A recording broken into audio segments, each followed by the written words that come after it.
অবশ্যই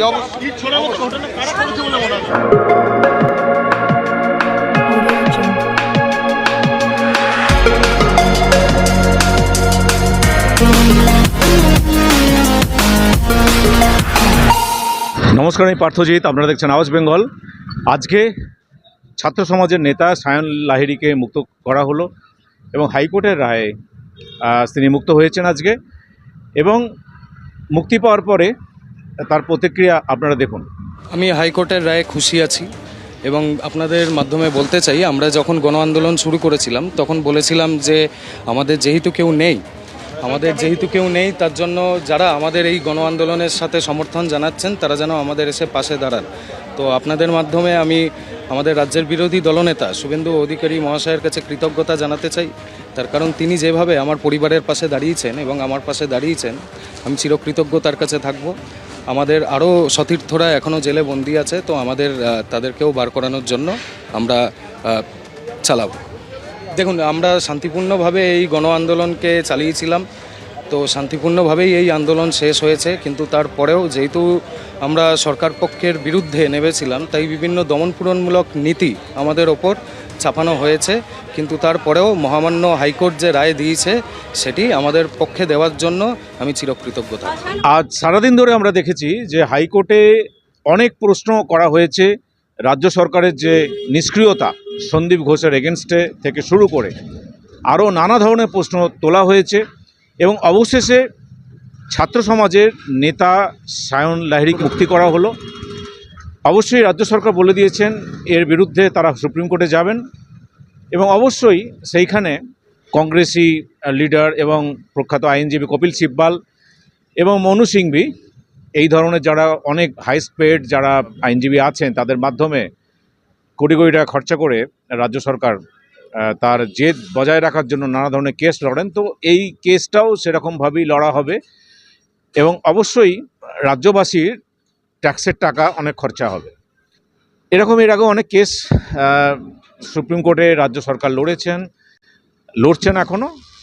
ছাত্র সমাজের নেতা সায়ন একটা কথা বলছেন, আমাদের সাধারণ একটা প্রশ্ন ছিল, যে প্রশ্ন আছে সেটা হচ্ছে যে আমরা আরজি করের যে নির্যাতিত ডাক্তার কন্যা অভয়া, তাকে যে নৃশংসভাবে হত্যা করা হয়েছে, তার পিছনে যারা যারা জড়িত তাদেরকে যেন অ্যারেস্ট করা হয় এবং তাদের যেন দ্রুত বিচার হোক এবং ক্যাপিটাল পানিশমেন্ট। ন্যূনতম এই দাবিতে তাদের একজোট হওয়া পুরো পশ্চিমবঙ্গের ছাত্র সমাজকে এবং নাগরিক সমাজকে তারা যে একজোট করতে পেরেছিলেন, এটা অনেক বড় সাফল্য ছাত্র আন্দোলনের ক্ষেত্রে ওয়েস্ট বেঙ্গলে।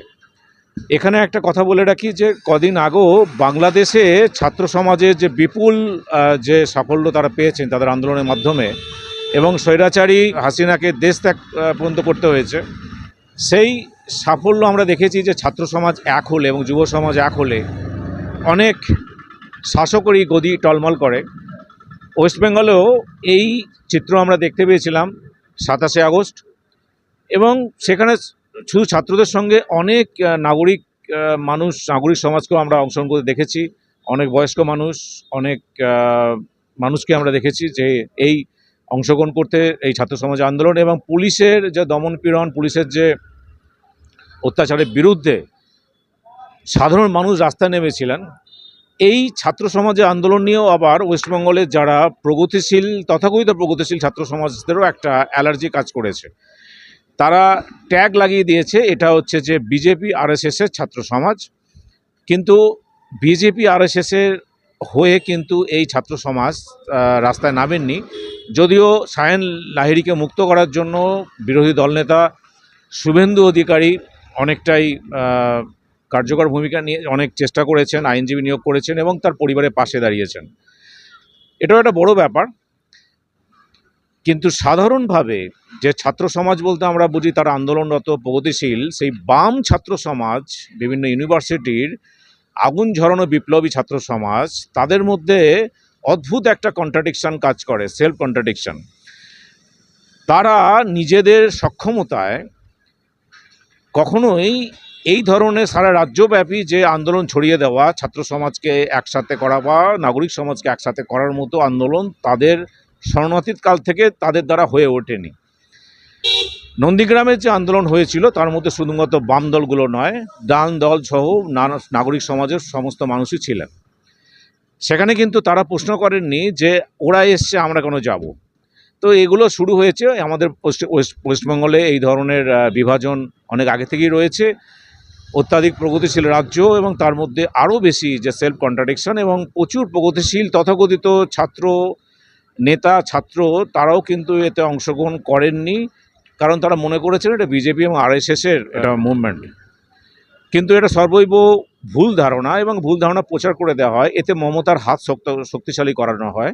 শেষ বিচারে কি হয়, শেষ দিনে যেটা হচ্ছে যে মমতা এই জায়গাটাতে বেরিয়ে যায় যে দেখো তোমরা বিজেপির সঙ্গে হাত মেলাচ্ছ, তোমরা সাম্প্রদায়িক বিরোধী দল নয়। তো এই জায়গাটাতেই এই সিপিএম, কংগ্রেস এবং এই অতি বামপন্থী যারা রয়েছেন প্রগতিশীল, তারা ব্যক্তিগতভাবে অনেক সৎ, অনেক ভালো মানুষ আমি জানি, কিন্তু সামগ্রিকভাবে তাদের যে সিদ্ধান্ত যেটা কাজ করে যে ওয়েস্ট বেঙ্গলে একজোট যে হয়ে যে ছাত্র সংগঠনগুলো যে একজোট হয়ে যে মিছিলে হাঁটবো, একসঙ্গে যে আন্দোলন করব এবং শাসককে গদি থেকে টেনে নামাবো, সেটা এদের পক্ষে সম্ভব নয়।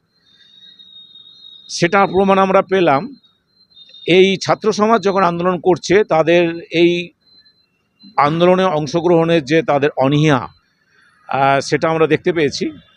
সব মিলিয়ে এই মুহূর্তে ওয়েস্ট বেঙ্গলের নাগরিক সহ বৃহৎ ছাত্র সমাজ, সঙ্গে যুব সমাজ, তারা সমস্ত মহিলা সমাজ থেকে শুরু করে সমস্ত সচেতন মানুষ এখনও পর্যন্ত খুব ক্ষিপ্ত রাজ্য সরকারের নিষ্ক্রিয়তার যেটা আজকে হাইকোর্টেও প্রশ্ন তোলা হয়েছে বারবার।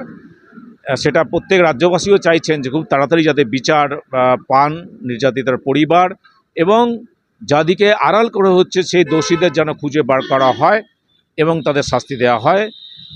তার জন্য সমস্ত সচেতন মানুষ আজও বলছেন উই ওয়ান্ট জাস্টিস ফর আরজি কর। আমরা আশা করব সামনের দিনগুলোতে এই প্রতিবাদী সত্তা যেন বজায় থাকে এবং সাধারণ মানুষের বাসযোগ্য ভূমি যেন হয়ে ওঠে আমাদের বাংলা, ওয়েস্ট বেঙ্গল। এই বলে আমার সংক্ষিপ্ত বিশ্লেষণ শেষ করছি।